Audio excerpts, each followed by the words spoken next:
Class 12th accountancy के concept में हम admission of a new partner नाम का चैप्टर पढ़ रहे थे। अब तक के प्रीवियस वीडियो में हम कुछ चीजें इस चैप्टर के बारे में डिस्कस कर चुके थे।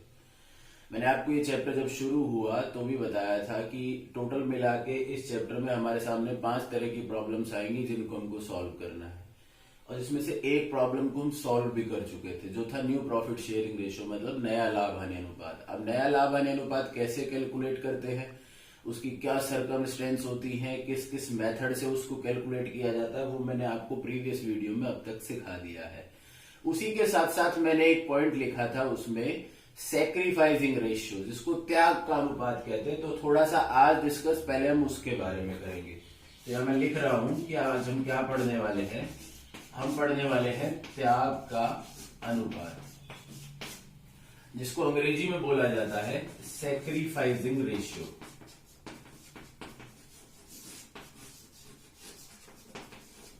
देखिए, पहले समझ लीजिए कि ये चीज है क्या।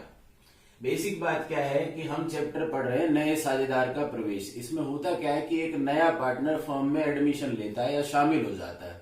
अब ऐसे केस में थोड़ा सा इलस्ट्रेशन से मैं आपको बताता हूं। मान लीजिए एक फर्म में पहले ए और बी 2 पार्टनर थे। अब उन्होंने सी को न्यू पार्टनर के रूप में फर्म में एडमिट किया, या कह सकते हैं कि सी ने नए साझेदार के रूप में फर्म में प्रवेश लिया। अब होगा क्या कि फ्यूचर में सी का भी फर्म में हिस्सा हो जाएगा। तो अब ऐसे केस में क्या करना पड़ेगा, ए और बी को अपना कुछ हिस्सा छोड़ना पड़ेगा ना, उसका त्याग करना पड़ेगा, और उसी को त्याग का अनुपात कहते हैं या उसी को सैक्रिफाइस कहते हैं। इसको हम एक छोटे से इलस्ट्रेशन से बहुत अच्छा समझ सकते हैं। मान लीजिए ये एक टेबल है या एक बेंच है जिसपे पहले कौन कौन बैठते थे, ए और बी। अब इसी टेबल पे हमको किसको और बिठाना है, सी को भी बिठाना है। तो अब क्या करना पड़ेगा, ए और बी को अपना कुछ हिस्सा छोड़ना पड़ेगा। तो अब इसके हिस्से 3 हो जाएंगे इस तरीके से। तो ये ए का, ये बी का और ये सी का। अब ऐसे केस में क्या हुआ होगा कि अपना कुछ पार्ट, कुछ हिस्सा ए ने सेक्रीफाइस किया होगा, दिया होगा, और कुछ बी ने दिया होगा। या कई बार जरूरी नहीं होता है कि कोई दोनों ही पार्टनर सेक्रीफाइस करे। कई बार केवल एक अकेला पार्टनर सेक्रीफाइस करता है और उसके हिस्से को नया साझेदार ले लेता है। लेकिन कहीं ना कहीं पुराने जो भी साझेदार है, जो ओल्ड पार्टनर्स है, उन्होंने अपने हिस्से का कुछ भाग या कुछ पार्ट जो है वो नए साझेदार के पक्ष में सेक्रीफाइस करना होता है। उसी को हम त्याग कहते हैं। समझ में गए होंगे।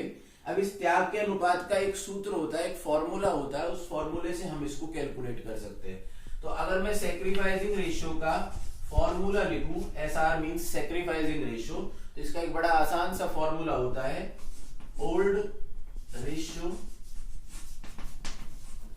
माइनस न्यू रेशियो, मतलब पुराना अनुपात माइनस नया अनुपात। इसी तरीके से आप इसको नोट करेंगे, पुराना माइनस नया। तो ये सिंपल सा फॉर्मूला लगा के आप सैक्रिफाइसिंग रेशियो कैलकुलेट कर सकते हैं। अब आपके मन में बात आई होगी कि ये सैक्रिफाइसिंग रेशियो हम कैलकुलेट क्यों करते हैं। तो इसके पीछे एक लॉजिक ये रहता है कि जब भी कोई नया पार्टनर फर्म में आता है, तो मैंने आपको पहले भी बताया कि उसको 2 राइट्स मिलते हैं।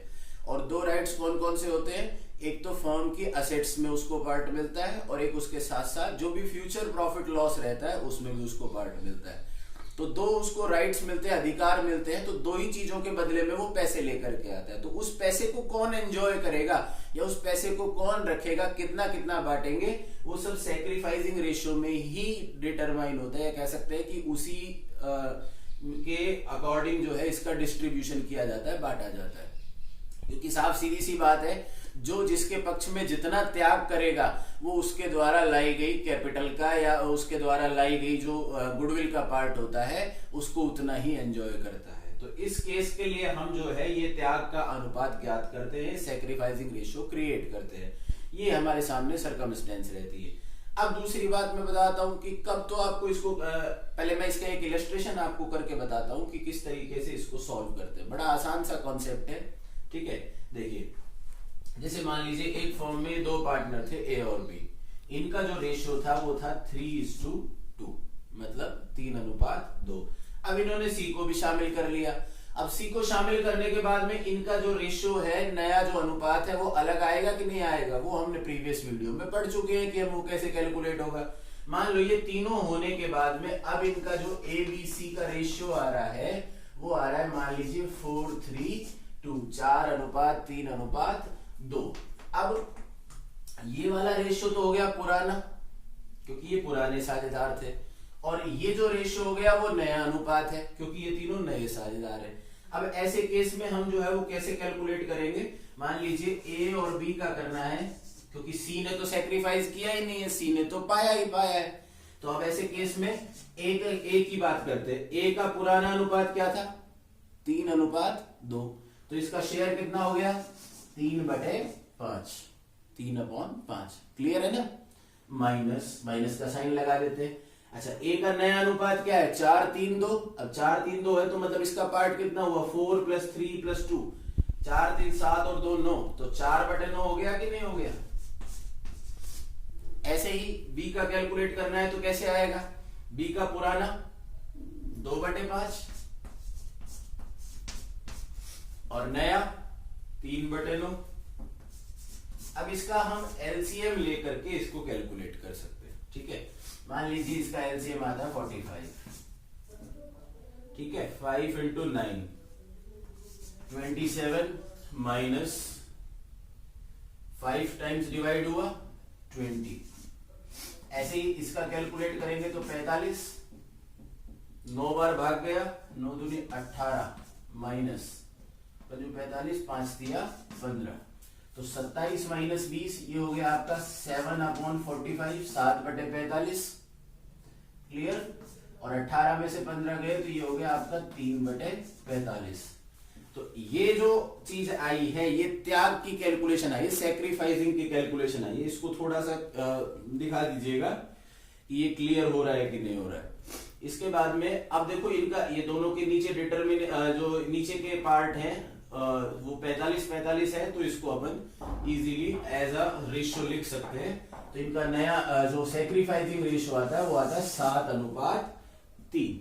ठीक है, इस तरीके से इसकी कैलकुलेशन की जाती है, बिल्कुल इजी है। थोड़ा सा आप ध्यान देंगे तो इसको कैलकुलेट कर पाएंगे। एक छोटी सी ट्रिक और मैं आपको बता रहा हूं इसके साथ साथ। मैंने आपको 3 तरीके बताए थे इसको कैलकुलेट करने के।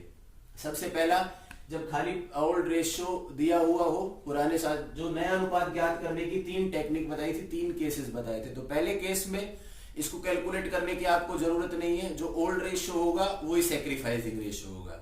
सेकंड वाले केस में जहां पुराने साझेदार अपने हिस्से में से उसको देते थे, वो आप जब प्रीवियस वीडियो देखेंगे तो क्लियर हो जाएगा, या आपने नोट्स देखेंगे, तो उस केस में भी इसको कैलकुलेट करने की जरूरत नहीं होती है। दूसरे जो पुराने साझेदारों ने जितना जितना हिस्सा उसको दिया है उसका अनुपात निकालोगे तो आपका त्याग का अनुपात आ जाएगा।